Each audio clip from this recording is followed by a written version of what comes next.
Hi everybody, நான் உங்கள் Siva. Welcome to our channel.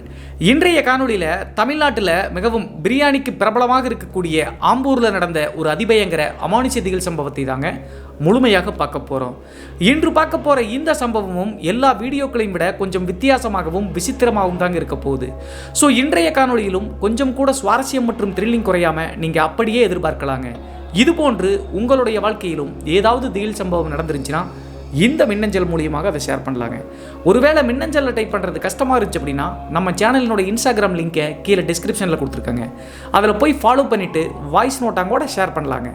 இது வரைக்கும் நம்ம சேனலை நீங்கள் சப்ஸ்கிரைப் பண்ணாமல் பார்த்துட்டு இருந்தாலும் சரி, புதிய பார்வையாளராக இருந்தாலும் சரி, வீடியோக்கு கீழே இருக்கக்கூடிய சப்ஸ்கிரைப் பட்டன் மற்றும் பெல் ஐக்கான் இரண்டையுமே கிளிக் பண்ணிடுங்க. நம்ம ஷோக்குள்ளே போகலாம்.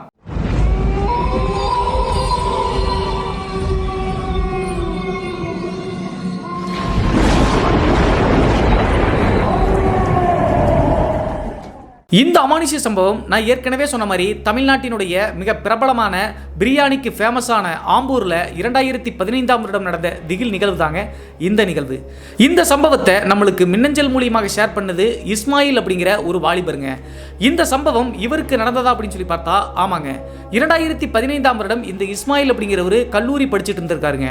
அந்த காலகட்டத்தில் ஆம்பூரில் இருக்கக்கூடிய ஒரு முக்கியமான பகுதியில் ஒரு வாடகைக்கான வீட்டை தேர்ந்தெடுத்து எடுத்திருக்காங்க. பொதுவாக இந்து மதத்தை நம்பக்கூடிய ஆவிகள் ஆத்மாக்கள் அப்படி சொல்லுவாங்க. இறந்த பின்பும் கூட அந்த ஆவிகளும் ஆத்மாக்களும் உலகத்திலேயோ அல்லது நரகத்திலேயோ சொர்க்கத்திலேயோ இருக்க வாய்ப்பு இருக்கு அப்படின்னு சொல்லிட்டு நம்புவாங்க. ஆனா இஸ்லாமியர்களை பொறுத்தளவு அப்படி ஆவிகள் மற்றும் ஆத்மாக்கள் மேல நம்பிக்கை கிடையாதுங்க, இல்ல அப்படின்னு தான் சொல்லுவாங்க. அதற்கு பதிலாக நான் ஏற்கனவே நிறைய வீடியோக்கள்ல சொல்லியிருக்கிற மாதிரி ஜின்கள் அப்படிங்கிறது இருப்பதாக நம்புறாங்க. இந்த ஜின்கள் அப்படிங்கிறது ஆவிகளோ பேய்களோ கிடையாதுங்க, அல்லாஹ்வினால உருவாக்கப்பட்ட ஒரு உயிரினம் தான் ஜின்கள் அப்படின்னு சொல்லிட்டு இஸ்லாமிய நண்பர்கள் தற்போதும் கூட நம்புறாங்க. ஆனா ஒரே ஒரு வித்தியாசம் என்ன அப்படின்னு சொல்லி பார்த்தா மனிதர்களை கண்களில் நேரடியாக பார்க்க முடியுங்க. ஆனால் இந்த ஜின்கள் அப்படிங்கிறது குடும்பத்தோடு மனிதர்கள் மாதிரி வாழ்ந்தாலும் கூட அவைகளை பார்த்தீங்கன்னா கண்களால் பார்க்க முடியாது அப்படின்னு சொல்லிட்டு இஸ்லாமியர்கள் சொல்கிறாங்க. அதே மாதிரி தான் இஸ்லாமியர்களுடைய புனித கடவுளாக இருக்கக்கூடிய அல்லாஹ் அப்படிங்கிறவர் தான் மனிதன் மற்றும் ஜின்கள் இருவரையும் படைச்சு இவங்க இருவருக்காகவே நரகம் மற்றும் சொர்க்கம் இந்து சமயத்தில் இருக்கிற மாதிரியே பார்த்தீங்கன்னா இருக்கு அப்படின்னு சொல்லிட்டு நம்புறாங்க. இந்த சூழல்ல இஸ்மாயில் அப்படிங்கிற இந்த மின்னஞ்சலை அனுப்புகிற நண்பர் ஆம்பூர்ல 2015ஆம் வருடம் குடும்பத்தோடு அந்த புது வீட்டுக்கு வாடகைக்காக போறாங்க. அந்த வீட்டுக்கு போய் கிட்டத்தட்ட 4 மாதங்கள் எந்தவித பிரச்சனையும் இல்லாம தாங்க இருந்துச்சு. ஆனா 4 மாத காலகட்டம் கழிச்சு தான் அந்த குடும்பத்துல அமானுஷ்ய புயல் வீசவே ஆரம்பிச்சிச்சு அப்படின்னு சொல்லலாங்க. ஜின்கள்னால என்ன நடந்துச்சு அப்படின்னு சொல்லி பார்த்தா அந்த வீட்டுக்கு குடி போய் கரெக்டா 4வது மாத காலகட்டத்தில் இந்த ரமலான் நோன்பு அப்படின்னு சொல்லுவாங்க இல்லையா, ரம்ஜான் பண்டிகை கொண்டாடக்கூடிய அந்த காலகட்டங்க. ரமலான் பண்டிகை எப்படின்னாவே இஸ்லாமிய முறைப்படி நோன்பு இருப்பது வழக்கங்க. நம்ம எப்படி விரதம் இருக்கிறோமோ அந்த மாதிரி அந்த காலகட்டத்தில் எல்லாம் இஸ்லாமிய நண்பர்கள் பார்த்தீங்கன்னா காலையில 4 to 6:30க்குள்ள அன்றைய நாள் முழுவதும் தேவையான உணவை சாப்பிட்டு முடிச்சிருவாங்க. அதற்கடுத்து அடுத்த நாள் காலையில் தாங்க பார்த்தீங்கன்னா அந்த அதிகாலையில் சாப்பிட முடியும். இந்த சமயத்தில் அந்த நோன்பு இருக்கக்கூடிய காலகட்டத்தில் கரெக்டாக இவங்களுடைய ஏரியா வழக்கப்படி 6:30க்கு பார்த்தீங்கன்னா நோன்பு துறக்கணுங்க. நோன்பு துறக்கிறது அப்படின்னா நான் ஏற்கனவே சொன்ன மாதிரி சாப்பாடுகளை சாப்பிடக்கூடிய அந்த டைம்ங்க. இந்த இஸ்மாயில் அப்படிங்கிற நபர் வாடகைக்காக எடுத்துக்கக்கூடிய இந்த வீட்டை பற்றி சொல்லணும் அப்படின்னா ஒரு பெரிய வீடு அப்படின்னே சொல்லலாங்க. 3 பெட்ரூம்கள் மற்றும் ஒரு சமையலறை, அப்புறம் ஒரு பெரிய ஹாலுங்க. முன்னாடி பார்த்தீங்கன்னா செட்டு மாதிரி, இந்த கூரை செட்டு மாதிரி போட்டிருக்காங்க. இந்த அளவுக்கு மிக பிரம்மாண்டமான ஒரு வீடு தாங்க இந்த இஸ்மாயில் அப்படிங்கிற நபருடைய குடும்பம் இருக்கக்கூடிய வாடகை வீடு. இந்த சமயத்தில் அன்றைய நாள் அதிகாலை ஒரு 5:30 மணி தோராயமாக இஸ்மாயில் தான் வெளியே நண்பர்களை பார்க்க போயிடுறாரு இல்லையா. அவங்களுடைய அப்பா பார்த்தீங்கன்னா அவங்களுடைய பெட்ரூம்லேருந்து எந்திரிச்சு சமையலறையை நோக்கி தண்ணி குடிக்கலாம் அப்படின்னு சொல்லிட்டு கிளம்புறாருங்க. இவங்களுடைய பெட்ரூம்லேருந்து சமையலறைக்கு போகணும் அப்படின்னா நான் ஏற்கனவே சொன்னேன் அந்த ஹால் பார்த்தீங்கன்னா அதை கடந்து தான் சமையலறை கிச்சனுக்கு போக முடியுங்க. அந்த சமயத்தில் நான் ஏற்கனவே சொன்ன மாதிரி இஸ்லாமிய நண்பர்கள் அந்த நோன்பு திறக்கக்கூடிய காலகட்டத்தில் நேரத்திலேயே எந்திரிச்சிருவாங்க. அப்போது டிவி ஓடிட்டே இருக்குங்க, ஆனால் யாரும் பார்க்கல. டிவி மட்டும் தன்னந்தனியாக அந்த ஹாலில் ஓடிட்டே இருந்திருக்குங்க. அதாவது ஏதோ நிகழ்ச்சி போயிட்டே இருந்திருக்கு. அப்போதுதான் இஸ்மாயிலினுடைய அப்பா பார்த்தீங்கன்னா அவருடைய பெட்ரூம்லேருந்து இந்த சமையலறையை நோக்கி அந்த டிவியோட கூடிய வழிப்பாதையில் நடந்து போகிறாருங்க. அப்படி நடக்கும்போது அந்த ஹாலை தாண்டி கரெக்டாக கிச்சன் சைடில் போகும்போது டக்குன்னு அந்த இடத்துல நின்றுக்கிறாருங்க. என்ன ஆச்சு அப்படின்னு சொல்லி பார்த்தா டிவி ஓடிட்டு இருக்கு இல்லையா, அதுக்கு நேர் ஆப்போசிட்டில் இருக்கக்கூடிய சோஃபாவில் ஏதோ ஒரு நபர் உட்காந்து டிவி பார்த்துட்டு இருந்த ஒரு உருவத்தை பார்த்தீங்கன்னா இவர் நடந்து போயிட்டே இருக்கும்போது பார்த்துருக்காருங்க. ஆனால் ஏதோ ஒரு நினப்பில் போன காரணத்தினால அந்த இடத்துல போய் தான் யாராவது அப்படின்னு சொல்லிட்டு டக்குன்னு நின்று திரும்பி மறுபடியும் அந்த சோஃபாவை பார்க்குறாருங்க. அப்படி பார்க்கும்போது இவரை அறியாமல் பார்த்த அந்த உருவம் அந்த சோஃபாவில் இல்லைங்க. ஆனால் நம்ம நல்லா பார்த்தோமே அப்படின்னு சொல்லிட்டு அதை பெரிதுபடுத்தாமல் மறுபடியும் கிச்சனில் போய் தண்ணி குடிச்சிட்டு திரும்ப அந்த ஹால் வழியாக வந்துட்டு இருக்காருங்க. அப்போது இஸ்மாயிலினுடைய அப்பா தன்னுடைய வாழ்நாளில் பார்க்கவே முடியாத ஒரு திகிலான காட்சி ஒன்றா பார்க்குறாருங்க. என்ன ஆச்சு அப்படின்னு சொல்லி பார்த்தா சமயக்கட்டில் போய் தண்ணியை குடிச்சிட்டு சந்தேகத்தோடே வெளியே வந்து பார்க்கும்போது மறுபடியும் அந்த சோஃபா சைடில் ஏற்கனவே ஒரு உருவம் வந்து திரும்பி பார்க்கும்போது இல்லையா, அந்த உருவம் மறுபடியும் அதே இடத்துல உட்காந்து இவரை பார்த்துட்டு இருக்குங்க. இதை பார்த்த உடனே மிரண்டு போயிட்டாருங்க இஸ்மாயிலினுடைய அப்பா. என்னடா இது அப்படின்னு சொல்லிட்டு நல்லா உத்து பார்த்துருக்காருங்க. என்ன காரணம் அப்படின்னா, டிவி வெளிச்சத்தில் வந்து பார்த்தீங்கன்னா அந்நேரத்துக்கு 5:30 மணி தோராயமாக இருட்டாக தானே இருக்கும், பெட்லைட் மட்டும் தாங்க எரிஞ்சிட்டு இருக்கு. யாரா சோஃபாவில் உட்காந்துட்டு இருக்கிறது அப்படின்னு சொல்லிட்டு உத்து பார்க்கும்போது அந்த இடத்துல உட்கார்ந்துருக்கிறது ஒரு கரிய உருவங்க. அந்த உருவம் இவரை பார்த்து அப்படியே வேகமாக ஆக்கிரமிக்கிற மாதிரி நடந்து வந்திருக்குங்க. இதை பார்த்த உடனே பயந்து போய் இஸ்மாயிலினுடைய அப்பா வந்து பார்த்தீங்கன்னா அந்த டிவிக்கு பக்கத்திலே வெளியே அந்த செட்டுக்கு ஓடக்கூடிய வாசப்படி அங்கே தான் இருக்குங்க. இந்த உருவம் துரத்துது அப்படின்னு சொல்லிட்டு அந்த வாசப்படி வழியாக வெளியே ஓடிட்டாருங்க. வெளியே ஓடி போய் இவர் சத்தம் போடவும் இல்லைங்க. என்ன காரணம் அப்படின்னா, இவர் குடும்ப தலைவருங்க. நம்ம சத்தம் போட்டோம் அப்படின்னா ஒய்ஃப் மற்றும் இஸ்மாயில் இவர் வந்து பசங்க பயந்துருவாங்க அப்படின்னு சொல்லிட்டு இவர் வந்து என்ன பண்ணுறாருன்னா அந்த இடத்துலையே அல்லாவை நினச்சி ப்ரே பண்ணிட்டே வீட்டுக்குள்ளே வந்து மறுபடியும் அந்த உருவம் இருக்கா அப்படின்னு சொல்லிட்டு பார்க்குறாருங்க. வீடு முழுவதும் பார்க்கும்போது அவர் பார்த்த அந்த மர்ம உருவம் எங்கேயுமே இல்லைங்க. இவர் எல்லா இடத்தையும் ரூமாக தேடி பார்த்துட்டு இருக்கிறத பார்த்துட்டு இஸ்மாயிலினுடைய அம்மா வந்து என்ன ஆச்சு உங்களுக்கு அப்படின்னு சொல்லி கேட்குறாங்க. அவங்ககிட்ட சொன்னால் பயந்துருவாங்க அப்படின்னு சொல்லிட்டு அவர் வந்து எதையும் சொல்லாமல் அப்படியே மனசுக்குள்ளேயே நினச்சிக்கிட்டாருங்க. ஆனால் இருந்தாலும் இவருக்கு தெரியுங்க, ஏற்கனவே இஸ்லாம் மதத்தை தழுவக்கூடிய காரணத்தினால இது ஜின்னினுடைய வேலை அப்படின்னு சொல்லிட்டு உள்ளுக்குள்ள ஒரு சந்தேகம் வந்திருக்குங்க. இருந்தாலும் இன்னொரு முறை கன்ஃபார்ம் ஆன பின்பு நம்ம இதற்கு ஏதாவது ஸ்டெப் எடுக்கலாம் அப்படின்னு சொல்லிட்டு மனசுக்குள்ளேயே வச்சுட்டு அப்படியே விட்டுட்டாருங்க. ஆனால் மறுபடியும் உறுதிப்படுத்தும் வகையில் அடுத்த நாள் இரவே அவருக்கு இன்னொரு திகிலான நிகழ்வு ஒன்று நடக்குதுங்க. என்ன நடந்துச்சு அப்படின்னு சொல்லி பார்த்தா, இஸ்மாயிலினுடைய அப்பாவை பொறுத்தளவு நைட்டு 1 மணி வரைக்கும் வந்து தூங்கவே மாட்டாராமங்க, தூக்கம் வராது.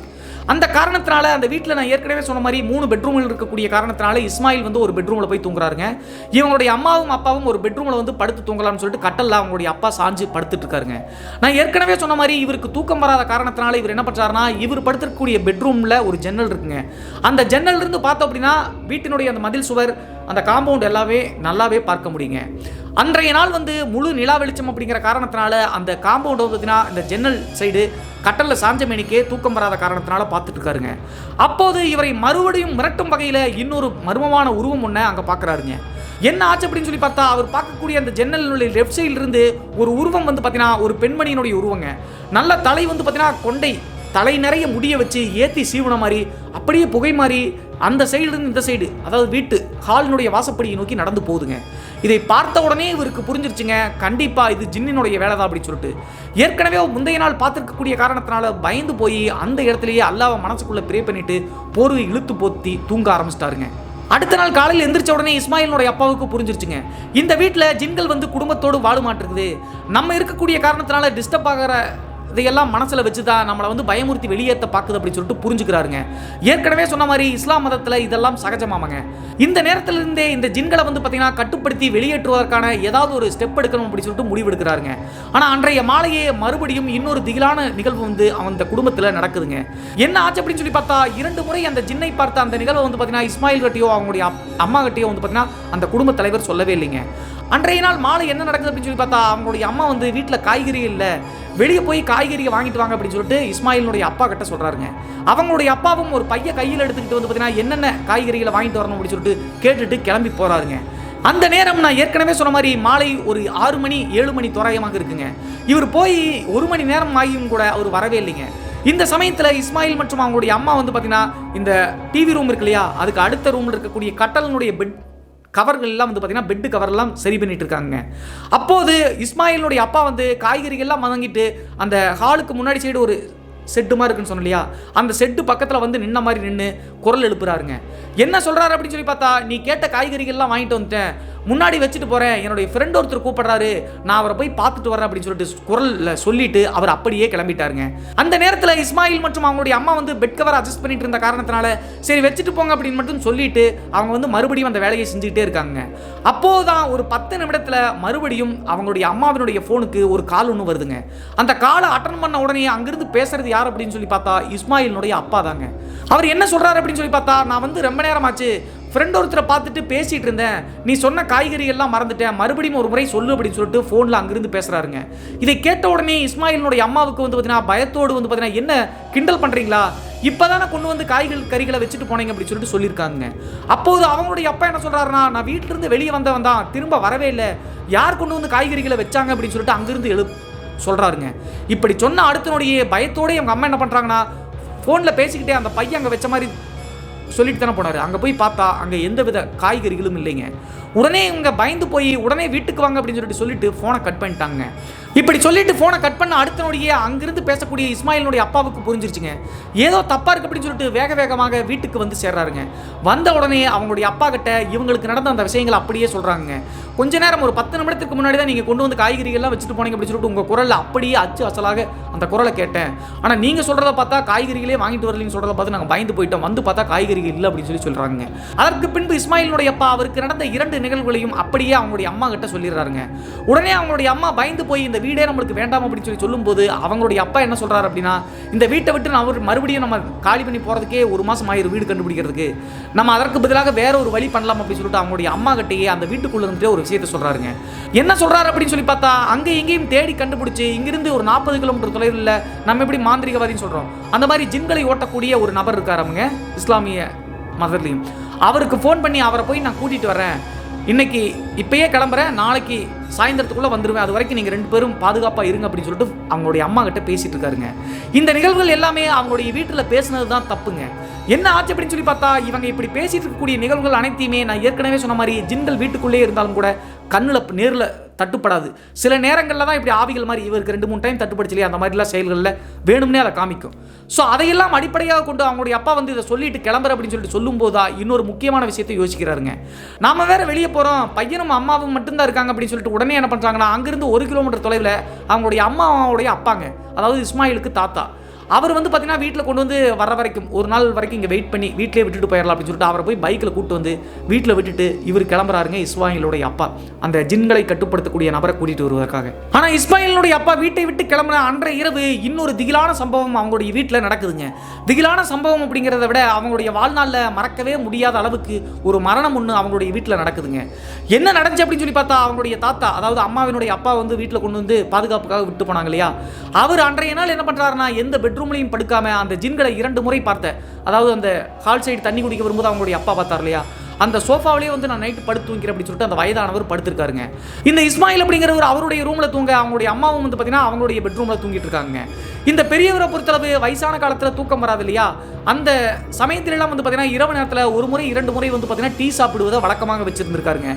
ஸோ இந்த காரணத்தினால தூங்கும் போதே இஸ்மாயிலுடைய அம்மா அவங்களுடைய அப்பாவுக்காக சமையலறையில் வந்து பார்த்தீங்கன்னா சிம்மில் சூடு வந்து குறையக்கூடாது அப்படின்னு சொல்லிட்டு டீ வச்சிருக்கேன்ப்பா, உங்களுக்கு டீ குடிக்கணும் அப்படின்னா நைட்டில் வந்து ஊற்றி சாப்பிடுங்க அப்படின்னு சொல்லிட்டு அவங்க போய் தூங்க ஆரம்பிச்சிட்டாங்க. அன்றைய நாள் நள்ளிரவு ஒரு 1 மணி 1:30 மணி தோராயமாக இருக்குங்க. இந்த வயதானவர் அந்த ஜின்னை பார்த்து அந்த சோஃபாவில் டிவி இருக்கக்கூடிய அந்த ரூமில் வந்து படுத்துருக்காரு இல்லையா, தூக்கம் வரலையே அப்படின்னு சொல்லிட்டு எந்திரிச்சு டீ வந்து ஊற்றி சாப்பிடலாம் அப்படின்னு சொல்லிட்டு எந்திரிக்கிறாருங்க. அப்போது சைடில் பெட்ரூம்லேருந்து அவங்களுடைய அம்மா வந்து வெளியே வர்றாங்க. என்னப்பா டீ வேணுமா, நான் வேணா ஊற்றி கொடுக்கட்டுமா அப்படின்னு சொல்லிட்டு சொன்ன உடனே இவரும் சரிமா அப்படின்னு சொல்லிட்டு சோஃபாவில் எந்திரிச்சவர் அப்படியே உட்காந்துக்கிறாருங்க. உடனே இந்த பெண் வேக வேகமாக அந்த ஹாலை தாண்டி வந்து பார்த்தீங்கன்னா கிச்சனுக்குள்ளே போனவங்க தாங்க. போனவங்க வரவே இல்லைங்க. கிட்டத்தட்ட 1/2 மணி நேரமாகியும் இங்கிருந்து இவர் வந்து பெரியவர் அவங்களுடைய பேரை சொல்லி கூப்பிட்டுட்டே இருந்திருக்காருங்க. அந்த பெண்மணி கிட்ட இருந்து எந்த வித ரிப்ளையும் வரலைங்க. என்னடா ஆச்சு, டீ ஊற்றிட்டு வரேன்னு போனாலே அப்படின்னு சொல்லிட்டு சமயக்கட்டில் போய் பார்த்தா அந்த பெண்ணை காணுங்க. உடனே இவருக்கு பெரிய ஆச்சரியங்க. திரும்ப மறுபடியும் பெட்ரூம் சைடு போயிருந்தாலும் நம்மளுக்கு தெரியாமல் போயிருக்க முடியாது, எங்கே போனா அப்படின்னு சொல்லிட்டு யோசிச்சுக்கிட்டே அப்படியே வந்து பார்த்தீங்கன்னா இந்த வயசானவங்களாம் புலம்புவாங்கல்ல, வாயிலே புலம்பிட்டு வந்து பார்த்தீங்கன்னா அந்த பெட்ரூமில் அந்த பெண் இஸ்மாயிலுடைய அம்மா இருக்கக்கூடிய பெட்ரூமில் போய் கதவை திறந்து பார்க்குறாருங்க. அப்படி பார்க்கும்போது இஸ்மாயிலுடைய அம்மா வந்து பார்த்தீங்கன்னா ஆழ்ந்த தூக்கத்தில் பயங்கர டயர்டில் தூங்கிட்டு இருக்காங்க. இதை பார்த்த உடனே இந்த வயதானவருக்கு பயங்கரமாக கோபம் வந்துருச்சுங்க. அவங்கள தூக்கத்திலே தட்டி எழுப்பி, என்னம்மா கிண்டல் பண்ணுறியா நீ, நான் உன்னை டீ ஆற்றிட்டு வந்து கொடுக்க சொன்னா, நானே ஆற்றிக்கிறேன்னு சொல்லிட்டு தான் எந்திரிச்சேன், அதுக்குள்ளே நான் வந்து ஊற்றிட்டு வரேன்னு போனவ வரவே இல்லையாம்மா, மறுபடியும் வந்து பார்த்தா இங்கே படுத்திருக்க, எனக்கு தெரியாமல் எப்படி வந்து படுத்து அப்படின்னு சொல்லி கேட்கும்போது அவங்களுக்கு ஒன்றுமே புரியலிங்க. நான் எங்கப்பா எந்திரிச்சேன், டீ ஊற்றி கொடுக்குறேன்னு நான் சொல்லவே இல்லையே அப்படின்னு சொல்லும்போது இந்த பெரியவர் வந்து பார்த்தீங்கன்னா சுதாரிச்சுக்கிட்டாருங்க. ஏற்கனவே தன்னுடைய மருமகன் இங்கே ஜின் இருக்கு அப்படின்னு சொல்லிட்டு போய் கூட்டிட்டு வரேன்னு சொல்லிட்டு போயிருக்காரு. இதையெல்லாம் அடிப்படையாக கொண்டு பார்க்கும்போது, இல்லைம்மா நான் தான் உளறிட்டு இருக்கேன், நீ படுத்துக்கு அப்படின்னு சொல்லிட்டு சொல்லும் போதே இஸ்மாயிலுடைய அம்மாவுக்கும் புரிஞ்சிருச்சுங்க. தன்னுடைய அப்பா வந்து பார்த்தீங்கன்னா அந்த ஜின் மூலியமா பாதிக்கப்பட்டிருக்காரு, நம்ம உருவத்தில் போய் டீ ஊற்றி கொடுக்குற அப்படின்னு சொல்லிட்டு அந்த ஜின் செஞ்சிருக்கு அப்படின்னு சொல்லிட்டு அந்த பெண்ணுக்கும் புரிஞ்சிருச்சுங்க. இருந்தாலும் காலையில் தான் தன்னுடைய கணவர் வந்து பார்த்தீங்கன்னா இதற்கான தீர்வுகளோடு வந்துருவார் அப்படின்னு சொல்லிட்டு மறுபடியும் வந்து பார்த்தீங்கன்னா கொஞ்ச நேரம் அதை பற்றி யோசிச்சுட்டே இருந்துட்டு அவங்களுடைய அம்மா வந்து பார்த்தீங்கன்னா பெட்ரூமில் தூங்க ஆரம்பிச்சிட்டாங்க. இந்த வயதானவர் மறுபடியும் வந்து பார்த்தீங்கன்னா கிச்சனில் போய் டீ எல்லாம் ஊற்றி குடிச்சிட்டு வந்து பார்த்தீங்கன்னா சோஃபாவில் வந்து உட்காந்துக்கிட்டு யோசிச்சுக்கிட்டே இருந்திருக்காருங்க. கொஞ்ச நேரம் யோசிச்சுட்டு அந்த உருவத்தை பார்த்தா அதே சோஃபாவில் படுத்தவர் தாங்க. அடுத்த நாள் காலையில் ஒரு 6 மணி 6:30 மணி தோராயமாக இருக்குங்க. அவங்களுடைய அம்மா எந்திரிச்சு அவங்களுடைய அப்பாவை எழுப்பலாம் அப்படின்னு சொல்லி ட்ரை பண்ணி பார்க்கும்போது அந்த நபரினுடைய உடம்பு வந்து பார்த்தீங்கன்னா, அதாவது கூலிங்காக இருக்கும் இல்லையா, விறுவிறுத்து போய் இருந்திருக்குங்க. உடனே அதிர்ச்சியில் அப்பா அப்பா அப்படின்னு சொல்லிட்டு எழுப்பும்போது அந்த முதியவர் வந்து பார்த்தீங்கன்னா சோஃபாவில் படுத்து வருதாங்க. அந்த ஜின் தன்னுடைய வேலையை காட்டிருச்சுங்க, அவரை கொன்னே போட்டுருச்சு. எதற்காக அந்த ஜின் இவரை மட்டும் கொன்னுச்சு அப்படின்னு சொல்லி பார்த்தா, அவங்களுடைய அப்பா இஸ்மாயிலுடைய அப்பா வந்து பார்த்தீங்கன்னா அந்த நபரை கூட்டிகிட்டு வந்து அந்த ஜின்களை வந்து மாந்திரிக முறைப்படி வெளியேற்றலாம் அப்படின்னு சொல்லிட்டு பிளான் பண்ணி போயிருக்காரு இல்லையா. இப்போது இங்கே ஒரு துர்மரணம் நடந்துச்சுன்னா அந்த பூஜைகள்லாம் செய்ய முடியாது. ஸோ ஜின்கள் இன்னும் கொஞ்ச நாள் வாழ்ந்துடும். ஏற்கனவே அவங்களுடைய அப்பா இதெல்லாம் சொல்லிட்டு தான் போயிருக்காரு. இதையெல்லாம் அந்த ஜின்கள் கேட்டுகிட்டே இருந்திருக்கு. ஸோ இதையெல்லாம் அடிப்படையாக கொண்டு அந்த பெரியவர் வந்து போட்டு தள்ளிருச்சுங்க. உடனே இஸ்மாயில் என்ன பண்ணுறாருன்னா அவங்களுடைய அப்பாவுக்கு ஃபோன் பண்ணி நீங்கள் அப்படியே வந்துருங்க, தாத்தா இறந்துட்டார் அப்படின்னு சொல்லி சொன்ன உடனே அவரும் அதிர்ச்சியோடு வர்றாங்க. வந்து கிட்டத்தட்ட ஒரு வார காலகட்டம் வந்து பார்த்தீங்கன்னா அவருடைய ஈமச் சடங்குகள்லாம் முடிச்சுட்டு ஒரு வார காலகட்டம் எதுவுமே செய்ய முடியாது இல்லையா.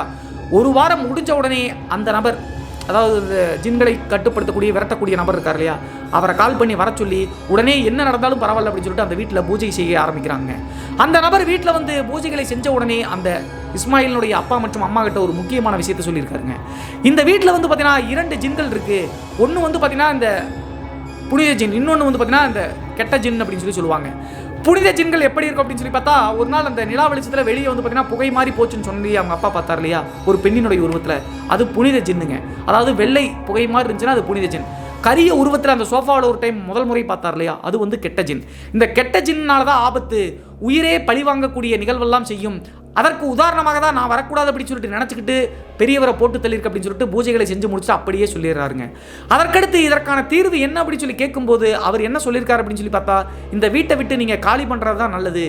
ஜின்களை அவ்வளவு சீக்கிரம் வந்து பார்த்தீங்கன்னா நம்ம மாந்திரிகத்தில் கட்டுப்படுத்தி அதை வந்து அடக்கி ஒடுக்கி வைக்க முடியாது. ஸோ உங்களுக்கு நல்லது என்ன அப்படின்னு சொல்லி பார்த்தா, இந்த வீட்டை விட்டு காலி பண்ணிட்டு போயிட்டாவே அந்த ஜின்கள் உங்களை இந்த குடும்பத்தை விட்டுரும், உங்களுக்கு எந்த பிரச்சனையும் வராது.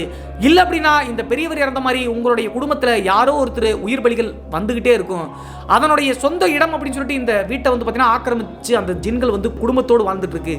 நீங்கள் இருந்தீங்க அப்படின்னா அதற்கு ஆக்ரோஷம் மற்றும் கோபம் தான் வரும் அப்படின்னு சொல்லிட்டு சொன்ன உடனே இவங்க என்ன பண்ணுறாங்கன்னா அந்த வீட்டை காலி பண்ணிட்டு வேற ஒரு வீட்டை செலக்ட் பண்ணிட்டு ஒரு வார காலகட்டத்திலே போயிடுறாங்க. வேற ஒரு வீட்டுக்கு வாடகைக்கு போனாலும் கூட இந்த இஸ்மாயில் அப்படிங்கிறவர் வந்து பார்த்தீங்கன்னா அந்த கியூரியாசிட்டி காரணத்தினால அடிக்கடி அந்த வீட்டுக்கு வந்து பார்த்தீங்கன்னா போயிட்டு அங்கே விசாரிச்சுட்டு வருவாருங்க.